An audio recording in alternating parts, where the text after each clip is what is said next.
Hey Wow TV fam. I just wanted to quickly thank you for being here. Crafting these videos takes time, and if you enjoy what you see, a like goes a long way. Don't forget to subscribe so you never miss out on our content and help our community grow. I love hearing your thoughts, so drop a comment with any suggestions or feedback. Alright, let's dive into today's video. Thanks for being awesome, and let's make it a great one together. Hit that like, subscribe, and let's get started. Nestled in the heart of Central Texas on 201 Linden Street in Rosebud, Kenneth Allen McDuff, the fifth child of John Allen J.A. and Addie McDuff, emerged into a world that would soon be marked by his disturbing presence. His father's booming concrete business thrived during the 1960s Texas construction era, providing a seemingly stable foundation for the McDuff family. Raised in a household where indulgence was the norm, McDuff's upbringing took a dark turn under the watchful eye of his mother, Addie, a woman nicknamed the Pistol-Packing Mama after she confronted a school bus driver with a gun, defending McDuff's twin brother Lonnie. This incident hinted at a turbulent path ahead.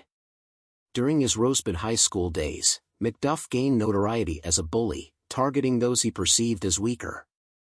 A pivotal moment occurred when McDuff, after losing a fight to an athletic and popular classmate named Tommy Sammons, shifted his focus to vulnerable targets. Abandoning formal education, he joined his father's concrete business, engaging in manual labor. McDuff's criminal journey commenced with a series of burglaries that ultimately led to his incarceration.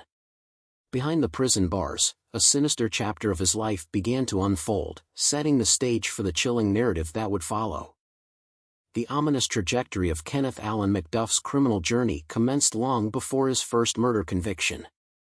In 1964, at the tender age of 18, McDuff found himself entangled in the web of the law, facing 12 counts of burglary and attempted burglary across 3 Texas counties, Bell, Milam, and Falls. The judicial gavel delivered 12 concurrent 4-year prison terms as his sentence, marking the inception of his troubled history.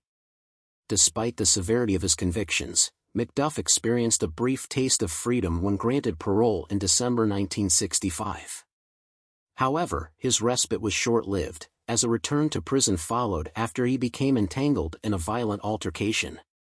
Released once again, McDuff's criminal tendencies lingered in the shadows. Even before being formally charged with murder, McDuff's dark legacy began to unfold.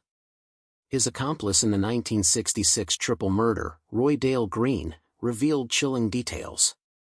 McDuff openly boasted about his criminal record, proudly recounting tales of burglary.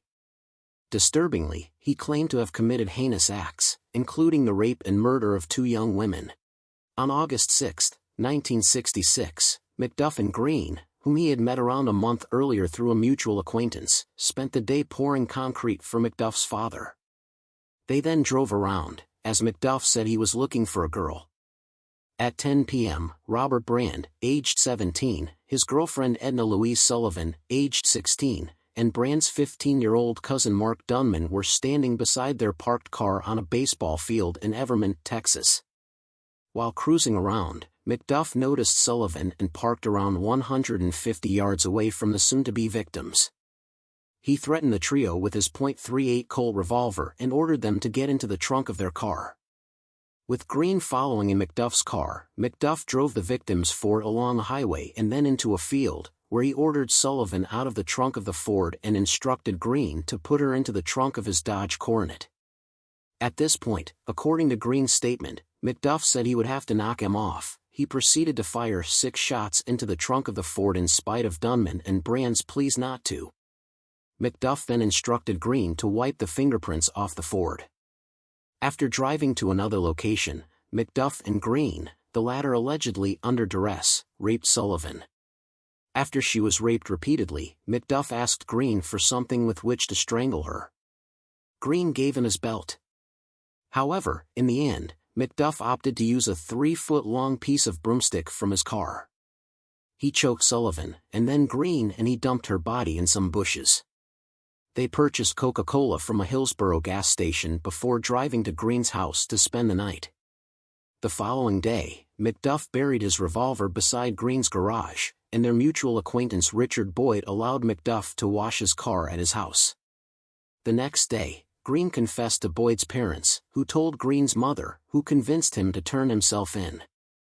McDuff was arrested by Falls County Sheriff Albert Brady Pamplin, who served with Texas Rangers before serving in World War II with United States Army Air Corps, and Deputy U.S. Marshal Thomas Parnell T.P. McNamara. Sr. McDuff received a death sentence in Texas electric chair. Green received a 25-year sentence and was released in 1979. McDuff's death sentence was commuted to a life sentence, and he hired a lawyer who amassed a dossier of various evidence that claimed to show that Green was the real killer. Some members of the parole board were impressed by the dossier. During a one-on-one interview with a board member, McDuff offered him a bribe to secure a favorable decision on the parole application. He was given a 2-year sentence for trying to bribe the official. It proved meaningless, as board members thought McDuff could still contribute to society and decided to grant him a parole. He was released in 1989.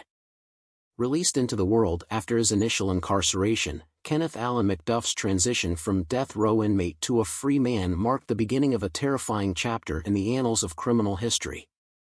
Join us as we delve into the chilling narrative of McDuff's post-release crimes, where he demonstrated a relentless brutality that left a trail of victims across Texas.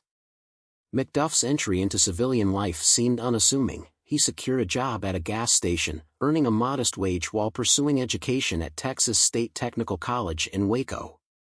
However, the facade of normalcy crumbled within 3 days of his release, as he is widely believed to have resumed his gruesome killing spree. On October 14, 1989, the body of 29-year-old Seraphia Parker was discovered in Temple, Texas, setting in motion a series of atrocities. McDuff, although not charged in this case, was swiftly returned to prison for violating parole, having made death threats to an African-American youth in Rosebud. Released once more in December 1990, McDuff's reign of terror escalated. On the night of October 10, 1991, he kidnapped and murdered Brenda Thompson, a prostitute in Waco, demonstrating his capacity for heinous acts. 5 days later, McDuff took the life of 21-year-old Regina Deanne Moore, leaving a community in shock. Cynthia Renee Gonzalez, another victim, met a tragic end in heavily wooded terrain on September 21, 1991. Teaming up with an accomplice, Alva Hank Worley, McDuff perpetrated the gruesome kidnapping, rape, and murder of Colleen Reed on December 29, 1991. Despite Worley's admission to heinous acts, McDuff's involvement in Reed's murder was the next disturbing chapter. The horrors continued with the strangulation of Valencia Joshua on February 24, 1992, and the disappearance and eventual discovery of the pregnant store clerk Melissa Northrup on April 26, 1992. Facing the challenge of a dispersed crime spree across multiple Texas counties, investigators discovered McDuff's involvement in drug peddling and illegal firearms possession, providing grounds for his arrest. Fleeing to Kansas City, Missouri, under the alias Richard Fowler, McDuff's capture became a relentless pursuit involving multiple law enforcement agencies. On June 26, 1992, the wheels of justice turned decisively as Kenneth Allen McDuff faced indictment on one count of capital murder for the heinous crime against Melissa Northrup in McLennan County, Texas. The subsequent trial held the weight of determining McDuff's fate, a choice between life imprisonment or the death penalty, a decision resting in the hands of the Texas jury. The verdict came in, and McDuff was found guilty. In a poignant twist of fate, journalist Gary Cartwright expressed a sentiment shared by many: if there has ever been a good argument for the death penalty, it's Kenneth McDuff. The gravity of the crimes committed left the community grappling with the aftermath, seeking a semblance of closure through the pursuit of the ultimate punishment. On February 18, 1993, the jury convened for a special punishment hearing and, faced with the magnitude of McDuff's actions, opted to sentence him to death. However, the road to justice was not without its challenges. Appeals and legal processes caused delays, with the Western District Court eventually denying habeas corpus relief. The execution date was rescheduled for November 17, 1998. Denied authorization for another appeal, McDuff made a grim concession. A few weeks before his scheduled execution, he revealed the burial location of one of his victims, Colleen Reed. The chilling revelation offered a glimpse into the depths of Macduff's malevolence. In death, as in life, Macduff's final resting place is shrouded in symbolic significance.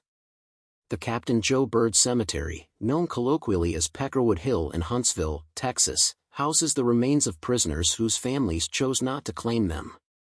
Macduff's unadorned headstone bears witness to his execution date, November 17, 98, an X denoting the state's role in his demise, and his death row number, 999,055. The narrative concludes with a stark detail about Macduff's last earthly desire, a hamburger crafted to resemble his request for a steak, a haunting footnote to the story of a man whose actions had left an indelible mark on the fabric of justice and morality.